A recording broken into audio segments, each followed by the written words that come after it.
Good morning, everyone. I'm Nitty Tacker, Vice President of Policy and Regulatory for Form Energy, and I am thrilled to be here with you today.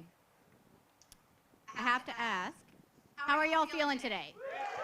Yes, that's what I like to hear. Are you feeling fired up with me? Yes. I have to tell you, in addition to being incredibly thrilled to be here, I am also really honored to be sharing this day with you.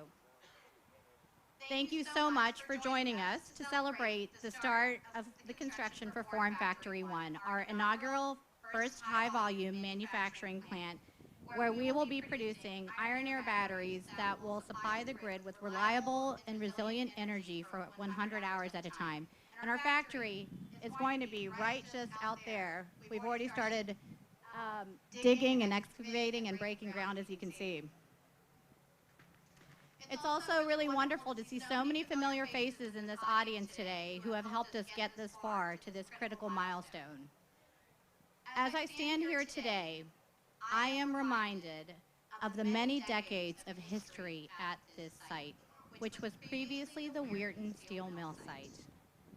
The steel mill at one point was West Virginia's biggest employer, largest taxpayer, and was also the world's largest tin plate producer.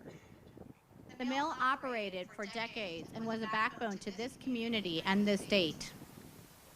And as I look to the future, I'm humbled to think about the progress that happened and came here before us today on this land, and that at Form Energy, we have both the responsibility and the privilege of looking to the future while we honor the past. And our program today will do just that. Today we're going to have the honor of hearing from co-founder and CEO Matteo Jaramillo of Form Energy, U.S. Secretary of Energy Jennifer Granholm, Senator Joe Manchin, West Virginia Economic Development Secretary Mitch Carmichael, and Dot Gilliam, one of our Form Energy colleagues who grew up in Weirton and has tremendous family ties to the Weirton Steel Mill. And unfortunately, due to unforeseen scheduling circumstances, Senator Capito is not able to join us here, but she sends her best. Following the program today, we'll invite all of you to stay for our barbecue lunch catered by DJs, and of course to enjoy the music by Northern Panhandle native Everett Metz. And with that, let's kick this off, and it's my pleasure to invite Form Energy co-founder and CEO Matteo Jaramillo to the stage.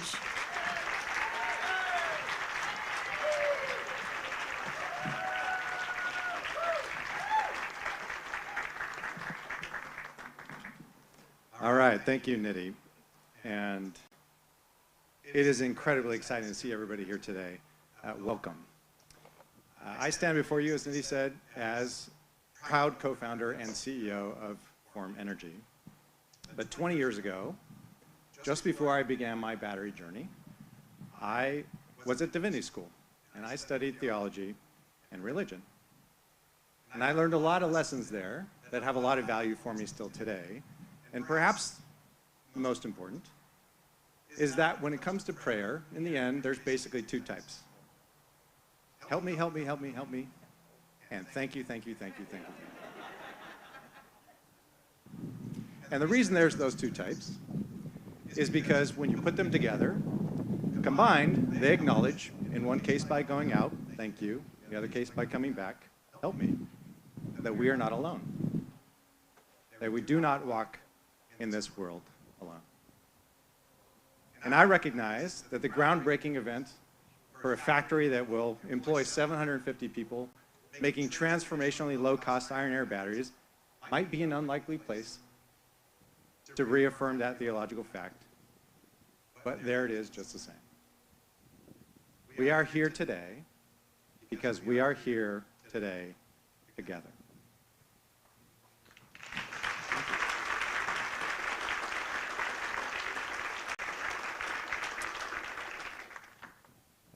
We, Yet Ming, Ted, Billy, Marco, and I, 5 co-founders, started Form about 6 years ago.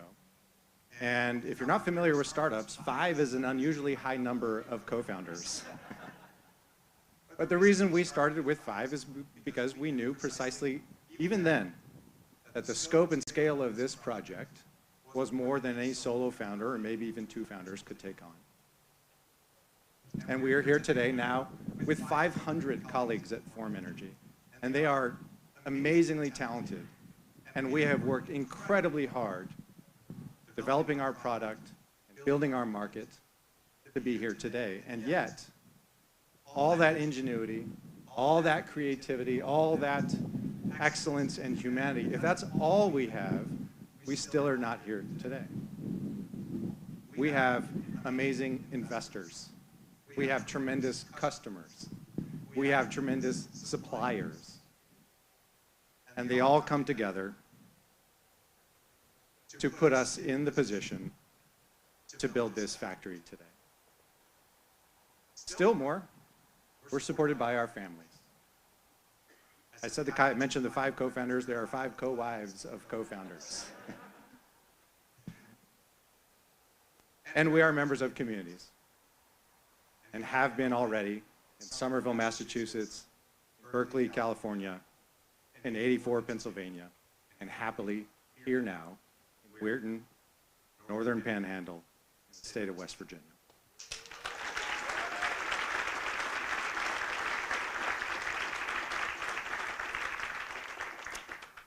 Now, building impactful infrastructure is not something that even the great group I just listed can do alone either.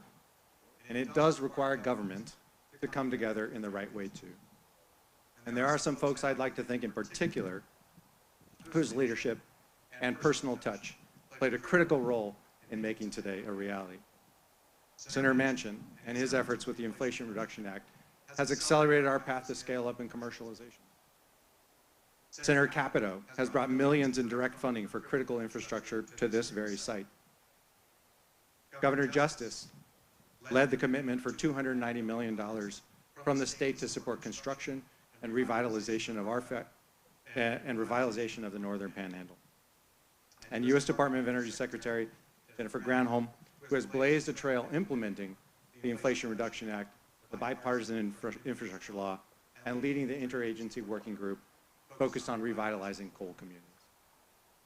I'd also like to particularly thank West Virginia's Economic Development Secretary Mitch Carmichael and his whole team, who worked tirelessly to bring us to this state.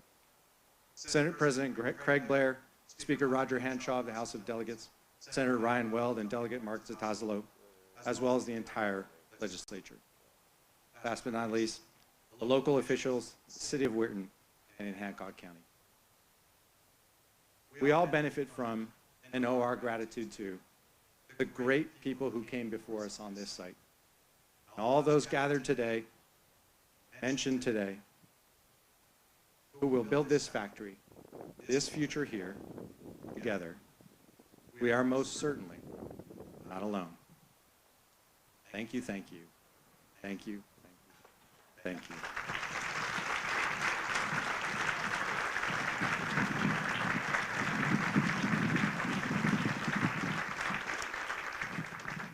And with that, it's my distinct pleasure to invite Secretary Granholm to the stage.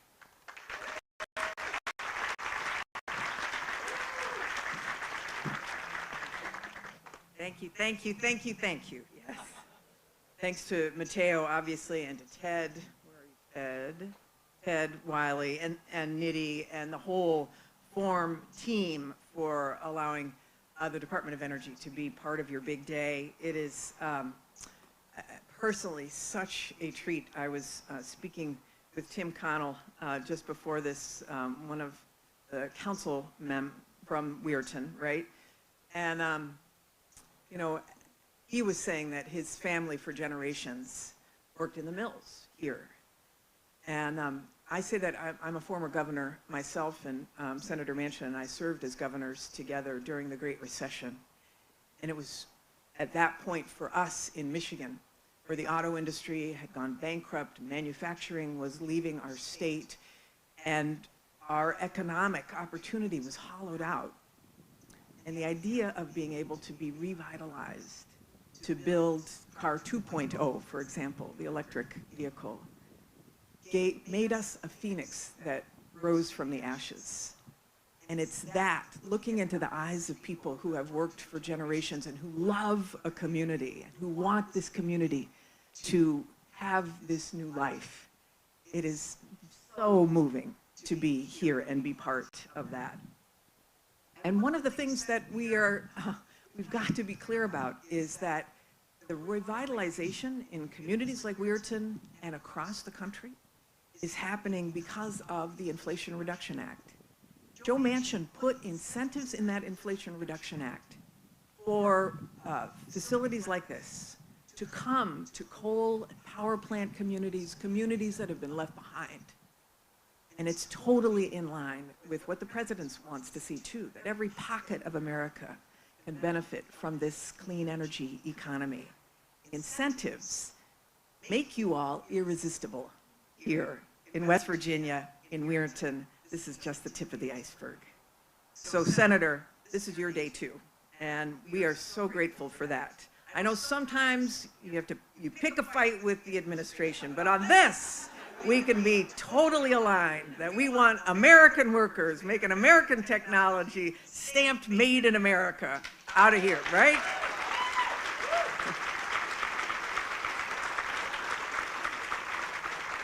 In fact, it was just over a year ago, I want to say, Senator, you remember this, we were in Charleston, and Ted was there. We were there as part of a big group of community leaders and business folks thinking about this new energy that we want to bring to West Virginia. Investors were there, and here we are. That was in March of last year, and here we are. Ted, you were there scouting out sites, I believe, and here we are today. So it is so gratifying, and the Intergovernmental Agency on Coal and Power Plant Communities that is focused on investing in Appalachia and other places across the country, we got to give them a great tip of the hat for working with both companies and communities across the country to see investment like this. And boy, could they have picked a better location here, Form Energy, right? On the banks of the Ohio River, in a community that was born with a backbone of steel, and now it's ready to forge its future in iron. It is, 750 new jobs, $760 million of investment. And as I say, I think that there is a lot to come. I have to brag a little bit about the relationship with Form Energy, because the Department of Energy, about over a decade ago, we were looking at new chemistries for batteries and trying to figure out what are the fundamental breakthroughs that we need for batteries, for vehicles, for storage. And so we convened the best and the brightest to be able to do that. And one team that was tasked with grid scale storage and making those technologies commercially feasible. And amongst those researchers at that time was Yet-Ming Chang. So of course, he's co-founder here to create Form Energy. So we're taking a little bit of ownership, the Department of Energy. No equity, although you probably will get some equity from the federal government, but nonetheless, we are excited to be part of your story. And after a little bit of DOE funding, a lot of investor funding, and a lot of hard work, the rest is history. And this is all consistent with the president's goal to deploy clean energy solutions across the country. I have to say that, again, because of the Inflation Reduction Act, as of the end of last month, there were 160 battery companies that have announced they are coming to or are expanding in the United States, who might have gone to our economic competitors, who are here because of the incentives in the Inflation Reduction Act. So, Senator Manchin, own it. It's so great, so great.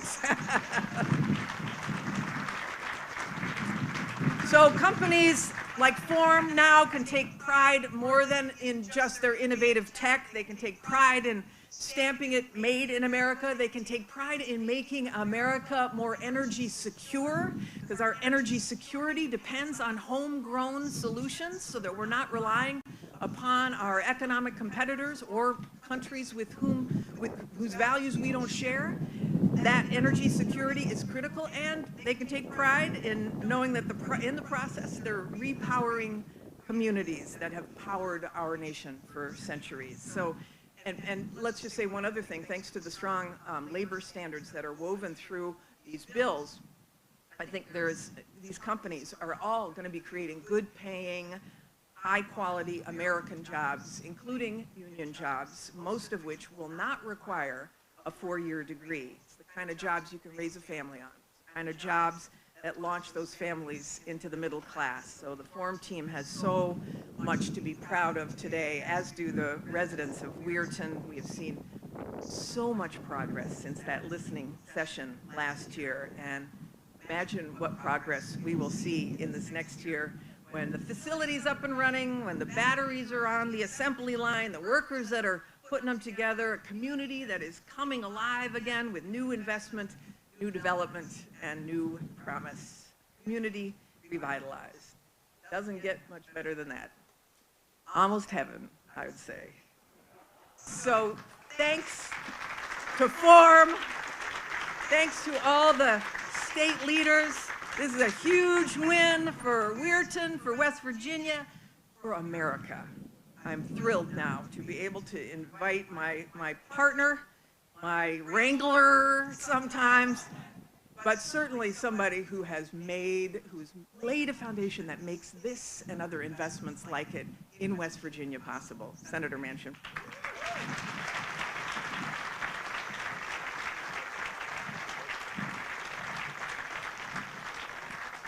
Now it's my turn.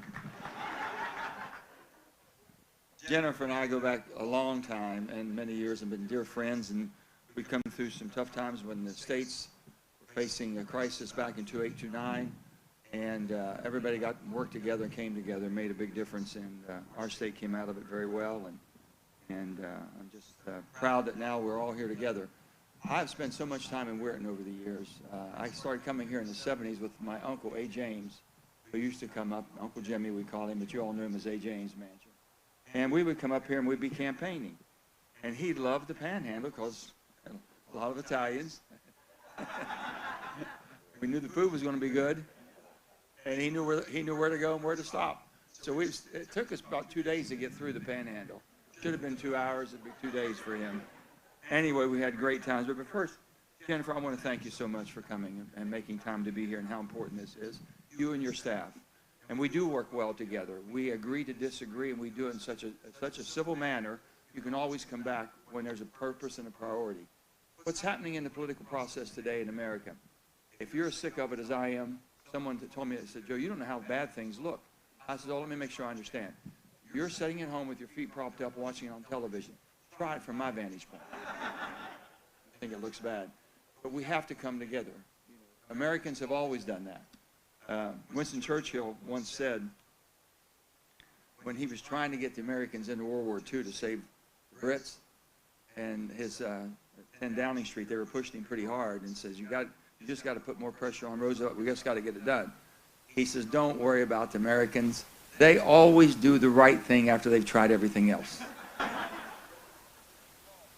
Well, guess what? We're going to do the right thing here. Mitch, I want to thank you and Michael and your entire team. This has been a wonderful group to work with. And it's not political. It's not Democrat and Republican. It's West Virginia. And when we talk about our national energy security, it's about America. It's not about politics again. Because we have to make our decisions based on what's right for our country, what's right for our state. Too many times today, people are making what's right for the party process. If you have a D by your name and R by your name. I want to say this. Don't believe that you're divided. This country is not divided. It's the politics in Washington that's divided. They're trying to change. They're trying to push you to pick a side. They says, what side do you belong to? I belong to one side, the American side. That's all. Forget about the D and the R. You can have your fun with that. You can play with it, but it should always bring you back to make decisions. How do you make your country stronger? If your country's doing well, your state's going to do well. If your states are strong, your country will be strong. It's just as simple as that. And let me just say to all of the leaders here, all of you, and I see so many of my friends sitting around here, and I thank all of you for your service. I really do, because I know how difficult it is. I've been there. At this time, I would like for the Forum Energy team to stand and be recognized. All those who are a member of that team, all the...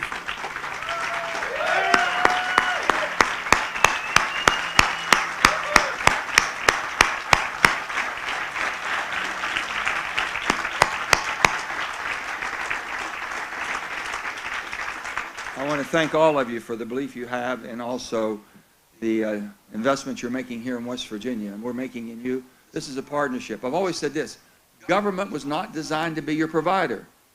Government was designed to be your partner. And a good partner wants you to be successful. And if you want to be successful, you have to participate.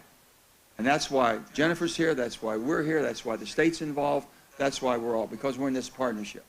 Now I want all of the investors of Forum Energy are here. People that have invested and basically put your money where your mouth is because you believe in this technology and here in West Virginia.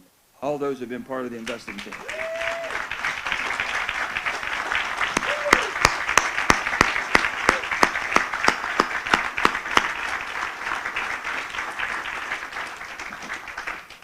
They're the ones that are sweating a little bit more maybe than most of us, but it'll work out, guys. It's going to work out. I know it is.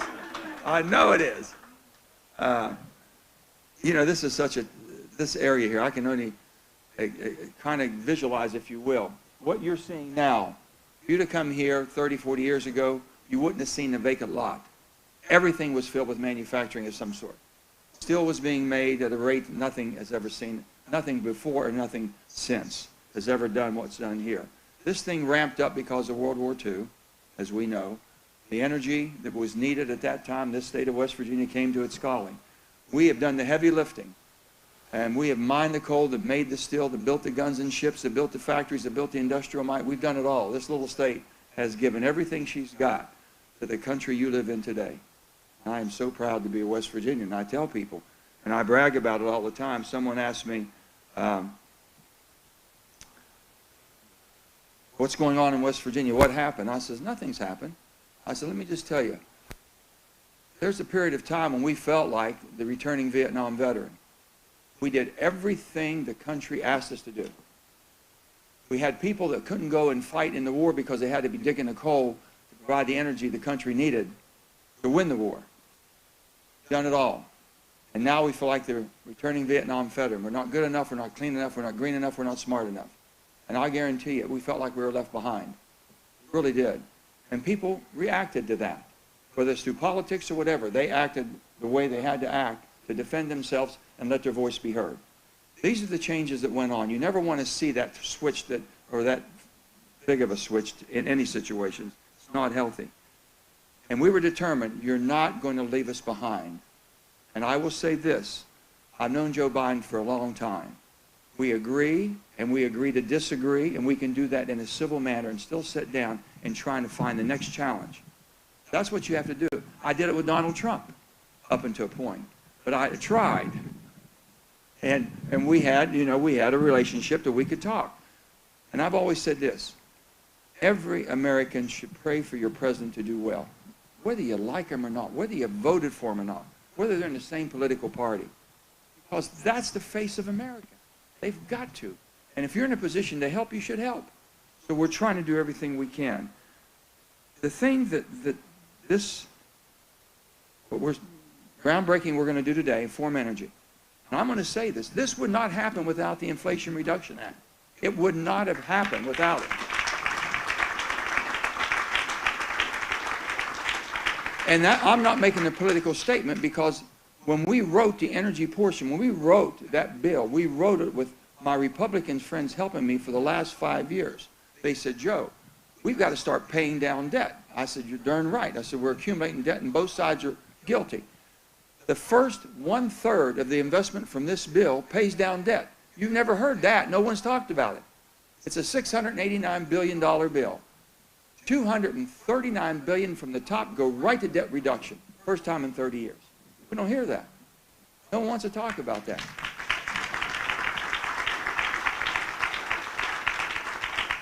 Then we basically looked and found out of the hardships that were based in Medicare pricing and drug pricing. We knocked that down by basically allowing us to negotiate. Then we put a $35 cap on insulin. And since the bill was passed, they said, well, why would you call it Inflation Reduction Act? Because inflation came from 9.1% down to 5%. It didn't go up because of the Inflation Reduction Act. So because of politics, we passed it without Republican support or voting for it. We had the support of the way the bill was put together, but because of the nuances of how we run things, I had to take whatever shot I had to get this thing passed. And let me tell you the reason why. When the Ukraine war and Putin did what he did to Ukraine, and that started, scared the bejesus out of me. And I'm sitting there. Now I wasn't in real good shape right now with the administration at that time after BBB went down the tubes. But I said, we've got a serious problem here, and it's energy security. We could not produce the energy we needed to be independent ourselves, let alone help our allies. We saw what Putin was doing with energy. He basically used it as a weapon of war. So I said, we've got to do something. This piece of legislation gives us 10 years of horsepower from fossil, coal, gas, and oil. We'll do it better and cleaner than anywhere in the world, but we're going to use it. And basically, I've said this, you cannot eliminate your way to a cleaner climate. You can innovate your way through technology. You can't eliminate just saying, we're getting rid of this. And basically, everyone in West Virginia believes that if anything you do that's not around the coal industry, then you're not basically being loyal to coal. That's not the case at all. That is not the case. The bottom line is transitions are going to happen. Markets will change, and technologies will do that. You just can't take coal out of the equation when you need the horsepower that coal provides.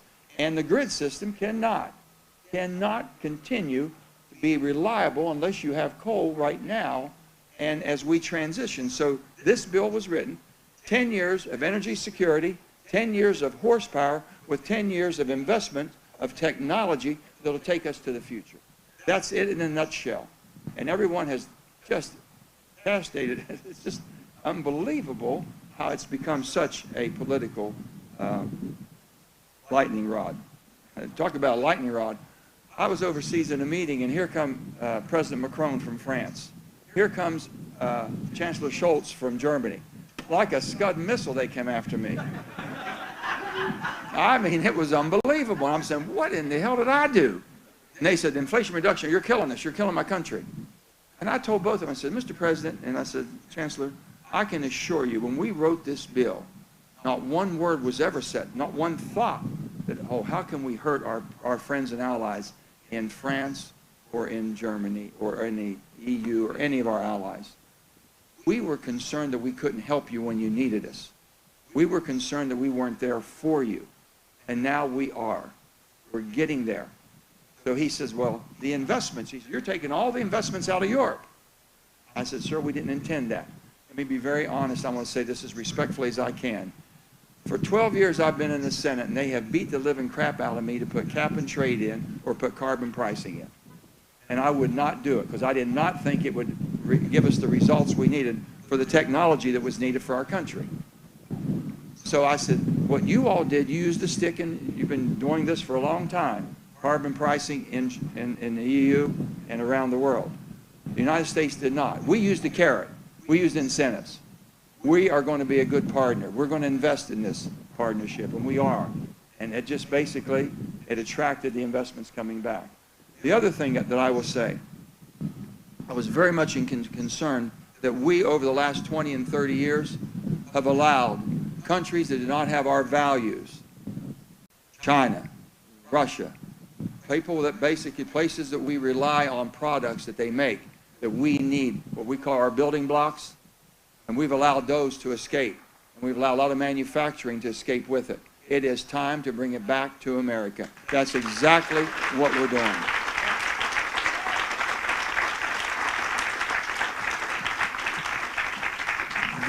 There is so much that basically is going to happen. I think we have $6 billion that have come to the state right now over the legislation. We also have the CHIPS Act. We have the bipartisan infrastructure bill, which we did, and then the Inflation Reduction Act was the kind of the icing on the cake to put it all together that really basically made the investments that are needed. Without that, the investors wouldn't be sitting here. They'd be more nervous now than they were. They wouldn't be here probably because your risk factor has been basically shared. That's what it should be. And you know what? We'll all benefit when them returns come in. We will all benefit. So, on behalf of a grateful state of West Virginia, let me say thank you. Matteo, thank you. Form Energy, thank you. Investors, thank all of you all. To the state of West Virginia, and thank you. But most importantly, they're here not because of just that. They're here because of the people in Weirton. They're here because of the workforce that we have, the reputation that we have. I know I saw Mark and John, all my buddies coming in. I want to thank all of them. I want to thank them for providing the basically security they need, knowing there's a quality workforce, a hard work ethic that's going to basically give the returns that they have to have for the investments they're making. That's what it's all about. And whatever anybody's saying about where we are as a country and this and that, I can tell you, I've had a lot of meetings since I've been a U.S. Senator, a lot of secured meetings, very high-end secured meetings. We're always worried about who's trying to do us harm, people wanting to come here for the wrong reason. I've never had the first meeting yet. Senator, we got to do something. People want to leave America. I've never had the first meeting that we had to stop them from leaving. Never. No matter what you say, this is the greatest country on earth. It's still the hope of the world. It's still the dreams of America that everybody have. We've got to find a way to secure our borders. We've got to find a way to get work requirements, a work visa, to let people come from the same, for the right reason, the same as your grandparents and my grandparents, and the reasons they came here. Give them that opportunity. We need that new workforce. And I can tell you, we can use them in West Virginia and all over. You've got to secure the border first, and then let the work visas, and let West Virginia say, hey, we want 5,000 or 10,000 workers. We've got them for you. And then acclimate them to our communities. We can do all this. We can fix these problems. They're not that big. It takes a little common sense. Now, common sense is not real common in Washington, but there's a lot of people that have it. They just haven't used it. We're trying to get them to start using it. But I want to say again, thank you. God bless each and every one of you. And God bless the United States of America. And God bless West Virginia.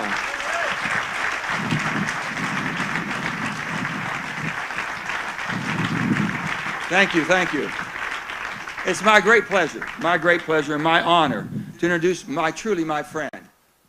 I've known this little pup here since, I've known him when he was really a pup because his dad, Bill, one of the greatest labor men I've ever met, but one of the greatest, he was the only first labor person I ever knew was a Republican.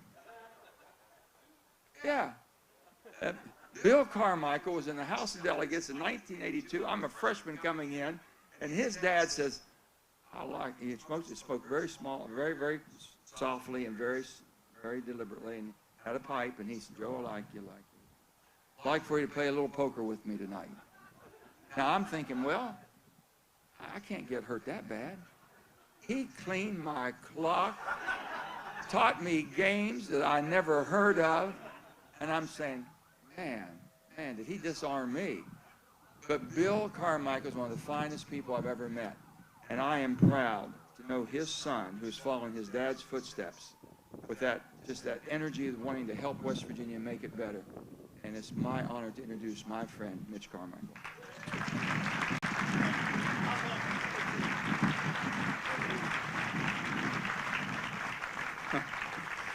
Thank you so much, Senator, and thank you, Matteo. Thank you, Secretary Granholm. It's a pleasure and an honor to be with you today to welcome Form Energy as the newest, most recent corporate citizen to West Virginia, an ever-expanding state for business growth and opportunities in America. Thank you so much.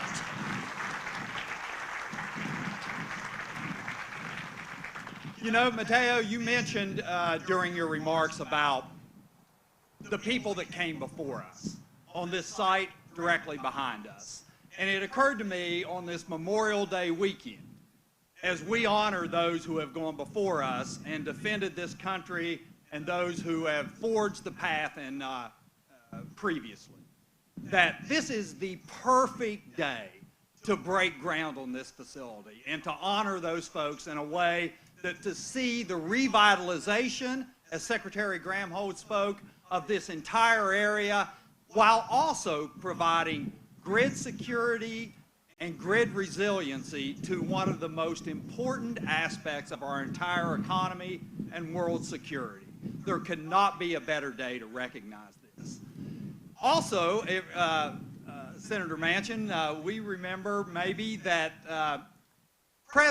then candidate Kennedy came to West Virginia and said on a rainy day that, you know, the sun doesn't always shine in West Virginia, but the people always do.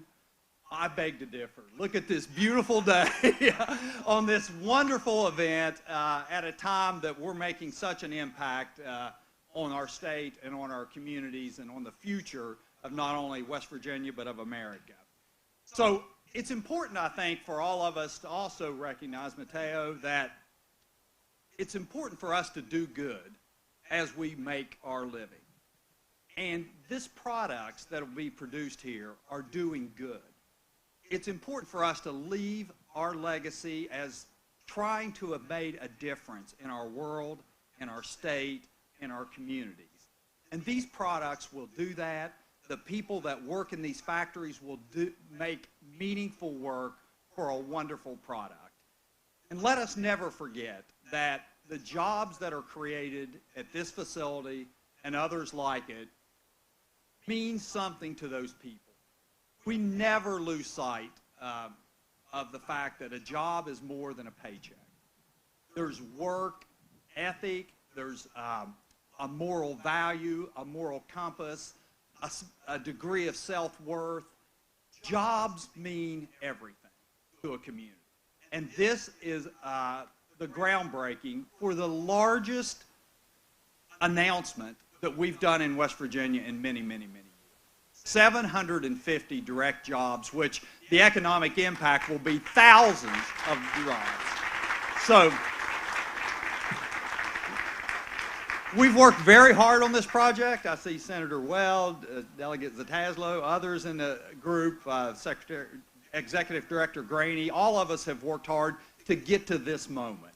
And it feels so good to be here with you, sharing in this event, and looking forward to a great future. West Virginia will be your partner, as Senator Manchin spoke of. We will be your partner and ensure your long-term success in this incredible, beautiful area of our state. So thank you very much. It's a pleasure and an honor.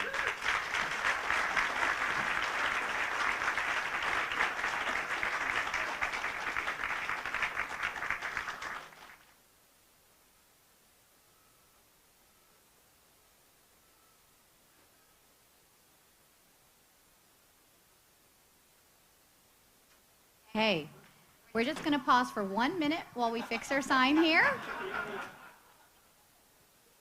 We'll continue on with our program.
All right, we are back in action. Thank you.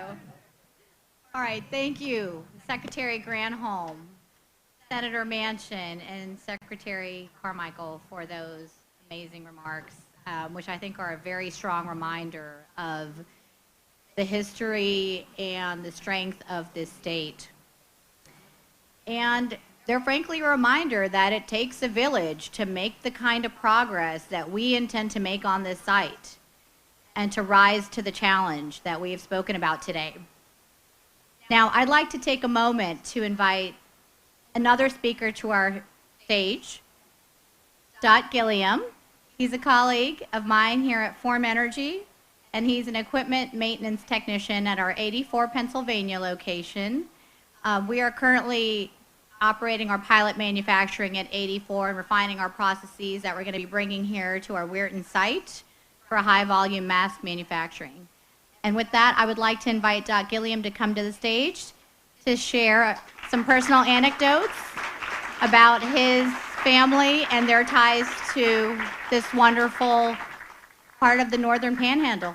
Thank you, Dot. Thank you. First, thank everyone for being here today to celebrate this moment with us.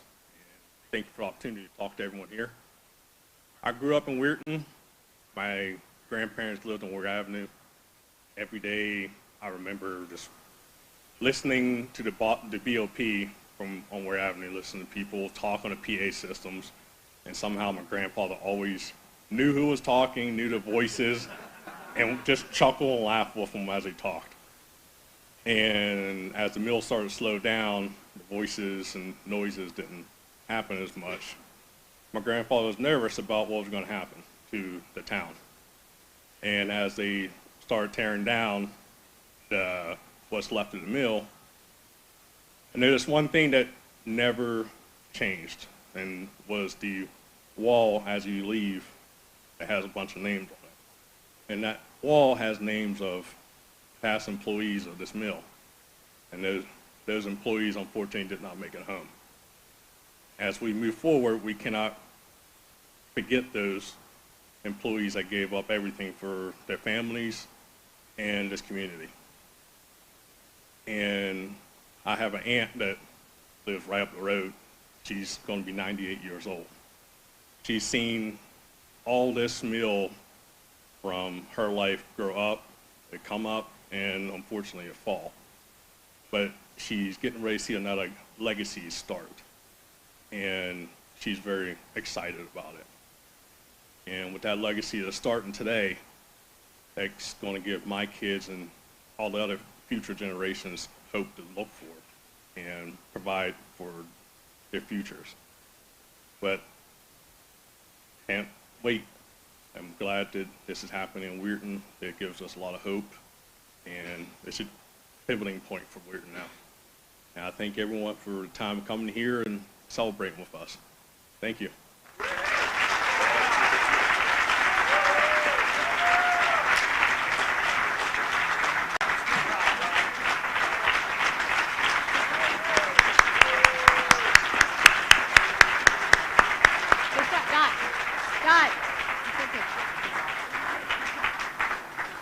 Wow, I don't know about y'all, but I got chills hearing Dot's story. Thank you, Dot.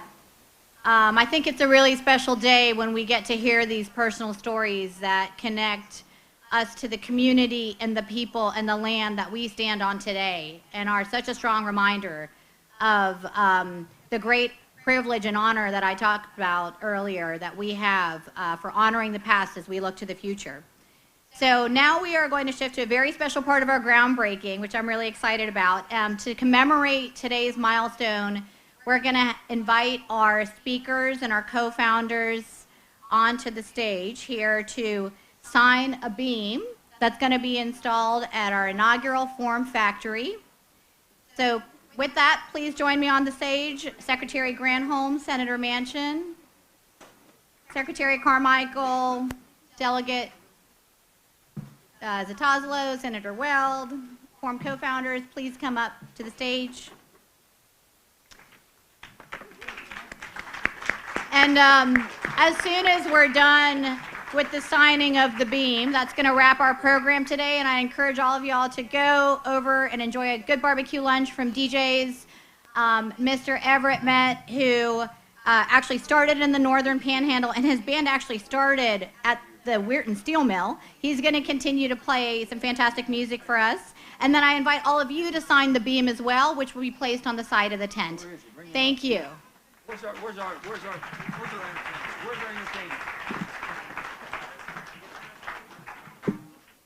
Where's our guitar player and our singer? Come sing Country Roads.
Check this.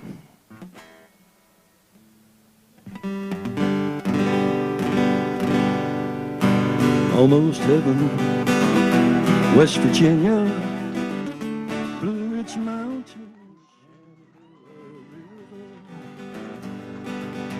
life is older there, older than the trees, younger than the mountains, growing like a breeze. Country roads take me home to the place I belong. West Virginia, Mountain Mama, take me home. Country roads, all my memories gather round her. Miner's lady, stranger to blue water, dark and dusty, painted on the sky. The misty taste of moonshine, teardrops in my eye. Country roads take me home to the place I belong. West Virginia, Mountain Mama, take me home. Country roads, I hear her voice in the morning hour. She calls me. The radio reminds me of my home far away. Driving down the road, I get a feeling that I should have been yesterday. Country roads take me home to the place I belong.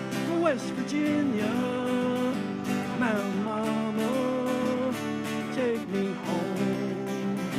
Country roads take me home. Country roads.